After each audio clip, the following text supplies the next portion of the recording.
Hi, I'm Debbie with DKohn Designs. I bring you creative adventures to inspire and encourage you to have your own creative adventure as well. Today's creative adventure is all about a new table runner that I've designed just for you. The pattern is called Garden Petals. If you like this video, please give me a thumbs up and subscribe to my YouTube channel. Also, please go to my blog at DKohnDesigns.com and sign up for the email so that you can be notified every time I post a new video and blog post on my blog. Thank you for your support. I really appreciate it. Okay, so for today's quilt pattern called Garden Petals, it is fast, it is easy, and it is beginner friendly. It uses 5-inch charm packs or pre-cut fabric. You could also use layer cakes, or you could use yardage, or even your scraps, because the largest size for the petal section is only 5 inches square. The table runner measures 13.5 by 40 inches long.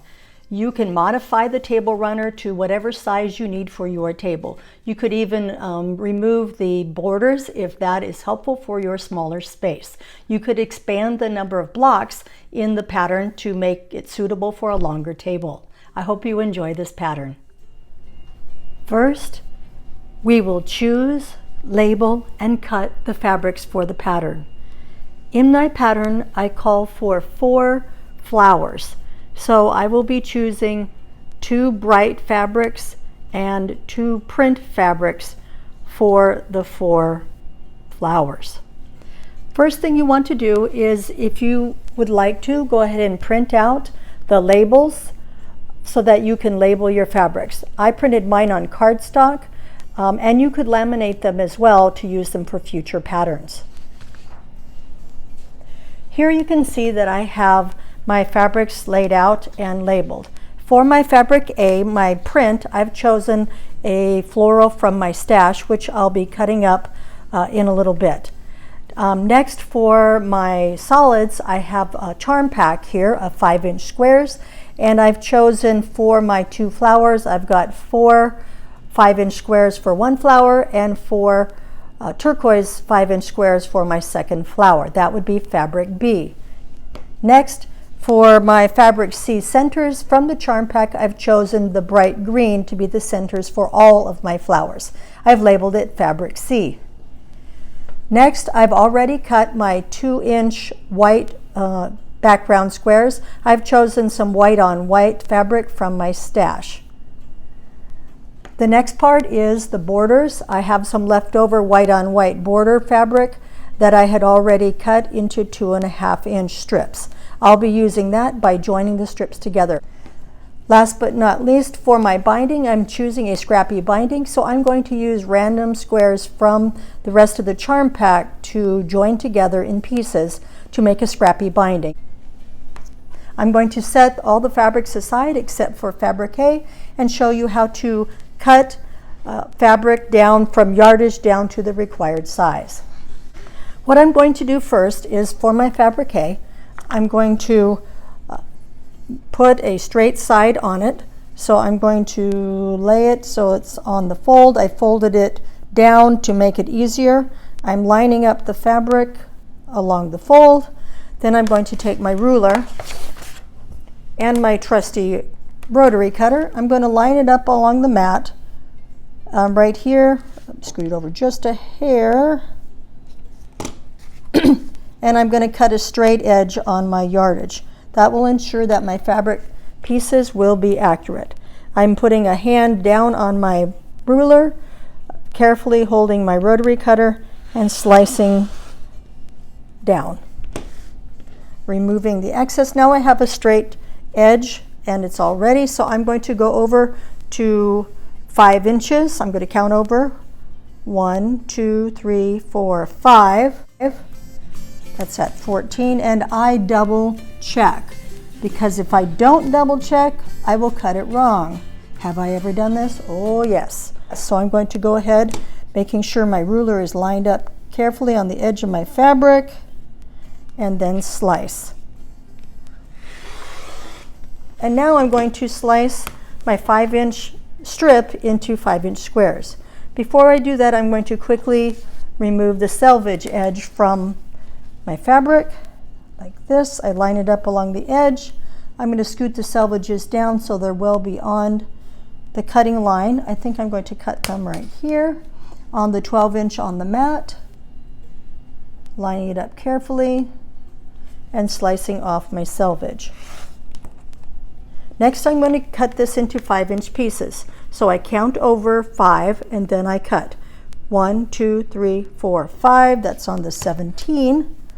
I line up my ruler on the 17 mark, checking all the way through, and slice. There's 2 5-inch squares since I had doubled the fabric, and I need 8 total. So I'm going to scoot my fabric down, make sure it's lined up on the mat, getting it accurate. And in this case, I'm going to use my ruler to cut. So I'm scooting my ruler over so that it's only 5 inches, making sure this is lined up straight. When I'm doing it on my ruler, you'll see that there's, let me turn it this way, 1, 2, 3, 4, 5. So I want the 5-inch mark to be at the edge of my fabric. I'm lining up the bottom, a line here, and the edge there. That one will ensure that I'll have a straight cut on my fabric, like that. Okay, then I'm going to cut my fabric. There we go. Oops, didn't get that one little spot. Let's get that. I'm going to repeat the measuring and cutting 3 more times so I have a total of 8 squares. I'll fast forward the video through this part.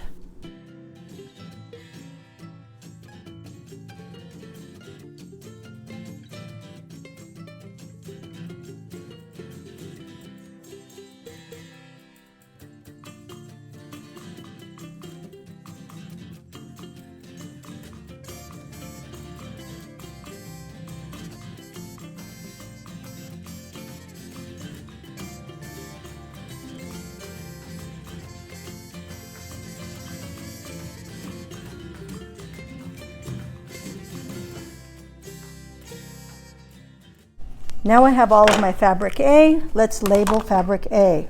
Putting my squares together, and then I use a clip and my label. That way I won't get mixed up later. The next thing is my other petals. I've chosen these charm squares. One thing I'd like for you to know is to check your charm squares, because some charm squares are measured from the tops, the outside of the peaks of the little zigzags, and some are measured from the inside or the valleys.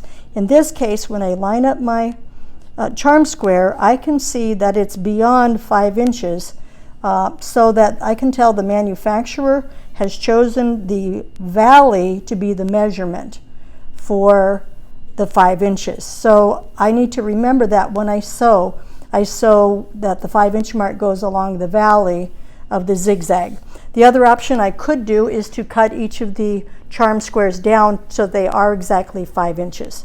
I'm not going to take the time to do that right now. I'll just make a mental note to make sure that I make my 5-inch mark. It's in the valleys of the zigzag rather than the peaks. Again, please check your charm squares if they come with a zigzag cut on them, because each manufacturer chooses differently. Okay, now we're going to cut our fabric C down into the 2-inch squares. We've covered cutting our fabric A from yardage and checking the size of our charm squares. So let's cut our fabric C 2-inch by 2-inch squares. I'm going to start by having my charm squares all lined up. I have 4 of them. So I'm going to go ahead and then cut the edge off, lining it up on my mat, and then giving it a slice to make a clean edge. Then I'm going to measure over 2 inches on my mat, and I'm going to slice 2 that way, and then I'm going to do another slice at the 4-inch mark because I need 8, and then this is scrap. Now I'm going to turn these carefully, and then I'm going to slice the other way, being sure to start with a straight edge on my rectangles.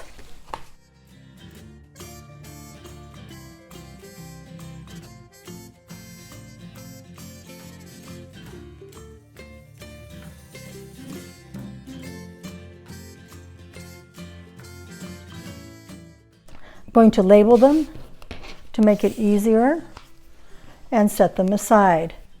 Now we can begin constructing our block. To sew our fabric A block, first we'll need the following: our fabric A squares at 5 inches, our fabric C squares at 2 inches, these will be our centers, our fabric D squares at 2 inches, those will be our background, a pencil, a ruler, and a shears. The first thing we're going to do is draw a line diagonally across the back of our C squares and our D squares, like this. Let me move these out of the way, move the shears over, move those, and let me show you how to draw on the back of your C square. We're going to take our ruler, line it up diagonally, like this, and then draw on the diagonal from one point to the other, like that. I drew a fairly dark pencil line. You can use a lighter one if you would like. Then we would do the same thing for the remainder of the squares. For the purposes of the video, I have drawn the line on the other squares. Then we'll do the same thing for our fabric D squares. Let's move these out of the way, and then do the same for the fabric D squares.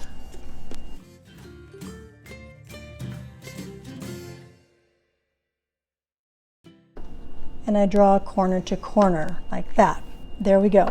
For the sake of time, I've already done the same with my other fabric D squares for this block. Now let's go ahead and sew. The first thing we're going to do is to take a fabric C square, and we're going to put it in the corner of a fabric A square, right sides together, like this. So I'm going to turn it so that the diagonal goes across the square, and the center green square, the fabric C, is in the corner. Then I'm going to sew diagonally on the drawn line. A tip is to actually sew about 1 needle width to the outside of the line, just barely to the outside of the line.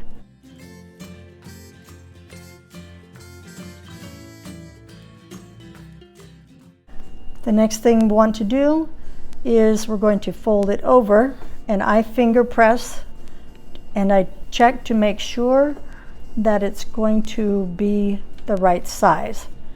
So I look and it looks really good, so I'm going to trim the excess. This part here is the excess, so I'm going to take my shears and I'm going to eyeball 1/4 inch. It doesn't have to be exact, and I'm going to trim the excess, and then that will become scrap. Then I'm going to do the same for the other squares, and in the interest of the video, I will fast forward through all of that. Then we're going to do the same thing on each square with our fabric D squares. So now I'm going to put our fabric D square on the opposite corner of the square, right sides together, opposite our fabric C square, and these will be our background pieces. Again, I'm lining it up, make sure it's snugly in the corner, and I'm going to sew just a needle's width to the outside of the drawn line, just barely.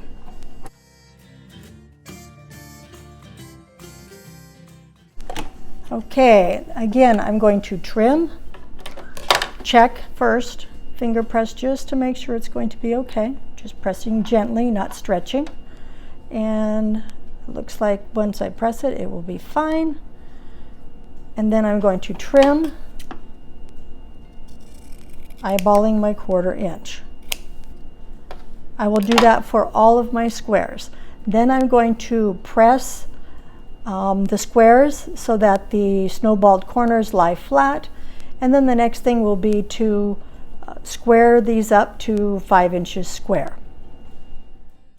Before we square up the block, we will need to press the corners, the snowballed corners, back.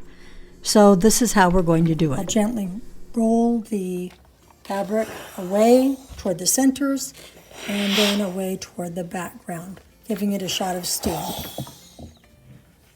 And one more.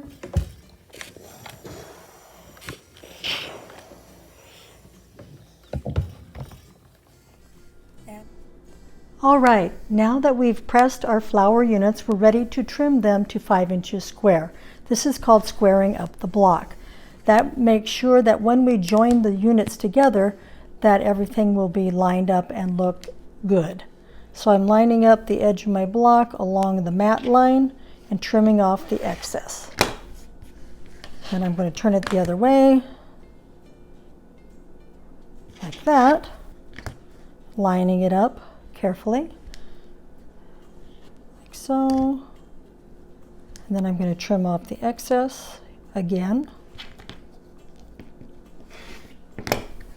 Then I'm going to do the other sides.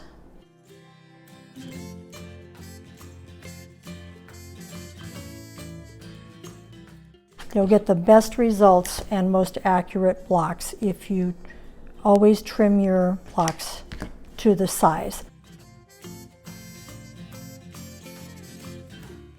All right, I'll show you on the fabric B flower block as well. This one had the pinked edges because the manufacturer chose to pink the edges.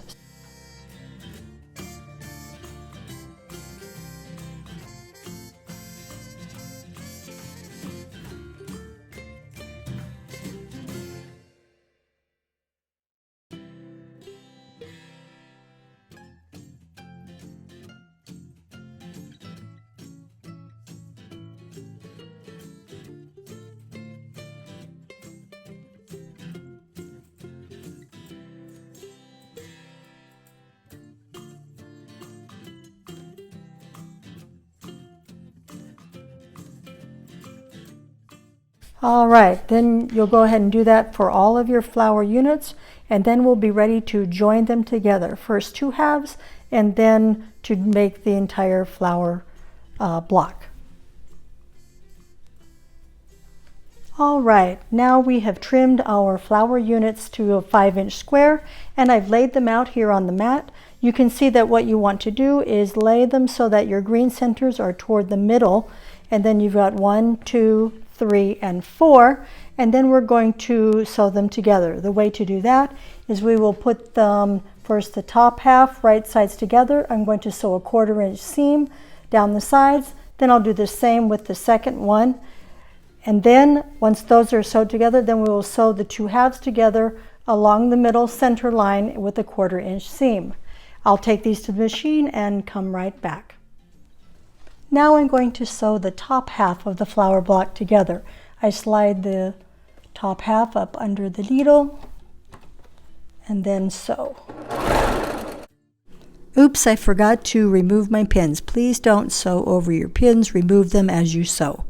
Next, I'm going to chain piece by sliding the second half directly under the presser foot and then sew that half as well.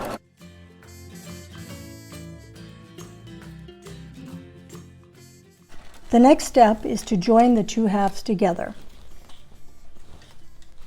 I'm going to do that by cutting the thread that joins them together, removing my pins, and then trimming here. Next, I'm going to match the centers like this. There's the top half and the bottom half.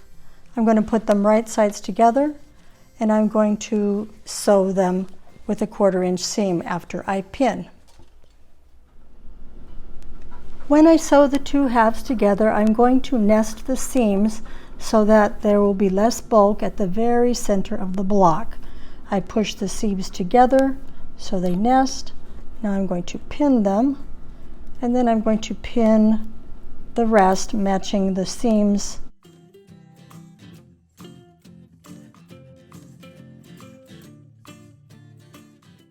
Pin the other side, matching those seams right there.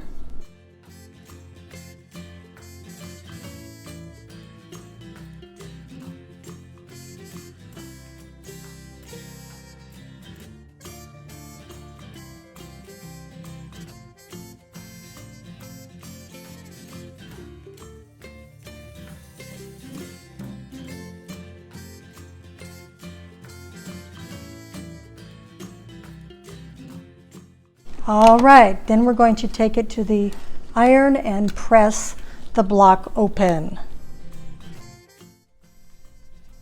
Now that we've sewn our flower block, it's time to press it open.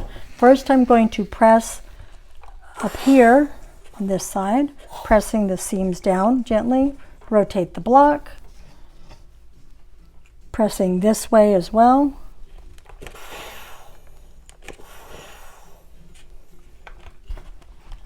And then for the middle seam, I'm going to press it open to reduce the bulk. When I do that, I'm going to give it a little bit of a finger press to encourage it to open up.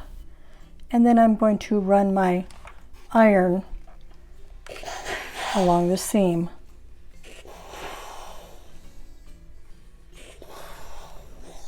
There we go, nice and flat.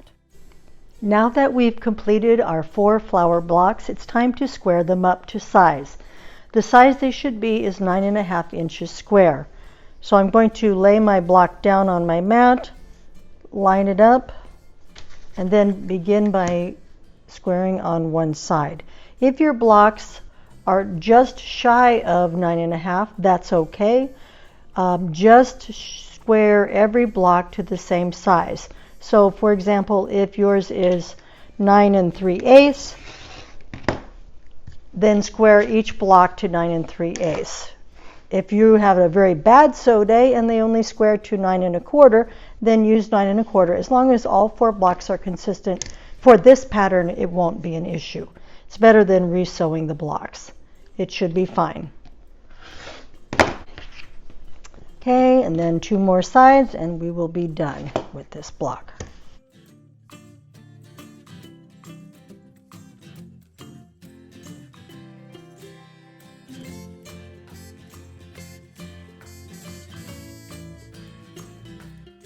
There we go, and we'll do the same for the other blocks. Now that we've finished squaring up the blocks, it's time to sew the individual flower blocks together. So what I did here first was to sew flower block 1 and flower block 2 together by joining them right sides together, pinning generously, and using a 1/4 inch seam, sewing all the way down. Next, I did the same with flower blocks 3 and 4, and then joined the 2 double flower block units together to make one complete 4-block table runner. For the purposes of the video, I'll just speed up through the example here of sewing the first 2 blocks together.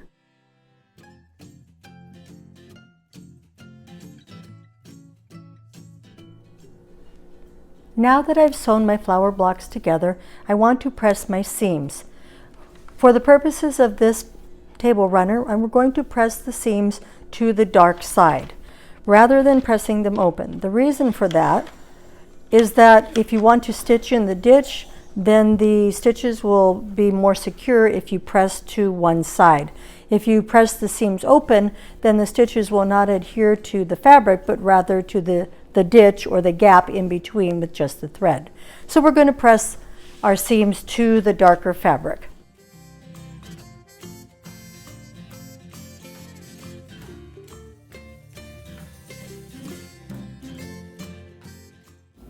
Here are the 4 flower blocks all sewn together to one table runner. Now that our table runner blocks are sewn together and pressed, it's time to add our borders. You'll want to cut your strips to about 10 inches for the sides and about 18 to 20 inches for the top and bottom. Make sure if you choose to piece your borders like I did out of scraps that you press your seams open to reduce bulk. Now I'll be going to the machine and sewing on my side borders first, and then I will sew my top border and my bottom border. I've laid the side piece right sides together with the table runner and stitched with a 1/4 inch seam to attach the side piece. Next, I did the same thing using a 1/4 inch seam to attach the tops and bottoms and the other side as well. Once you've attached your borders, it's time to cut your batting and baste it on, and then also cut your backing and attach it as well. Please use your own preferred method to do this. In my case, I chose to use spray baste. Be sure to leave at least 2 inches of backing and batting around the edges of your quilt if you are self-quilting on your domestic machine, or at least 4 inches all the way around if you're having someone long arm quilt your table runner. This photo shows you that I chose an orange fabric for the backing, and I chose to stitch in the ditch around the flower blocks for the quilting. One last thing before I show you the finished table runner. I chose to make a scrappy binding for my table runner. Here you can see the 5-inch squares. I simply cut them down into 2.5-inch rectangles and pieced them all together using a 1/4-inch seam, joined them together to make a really long binding strip, and then attached it using my preferred binding method. There you have it, the Garden Petals Table Runner. You can make one too. Please use your creativity and whatever fabric you have available to make it your own. Thank you for watching, and please like this video, subscribe to my channel. Then head on over to my blog to download the free PDF of this pattern. And be sure to subscribe to my email notifications on my blog so you don't miss any free printables, any blog posts, any upcoming quilt along news, and new additions to my shop. Thank you so much for watching. See you next time.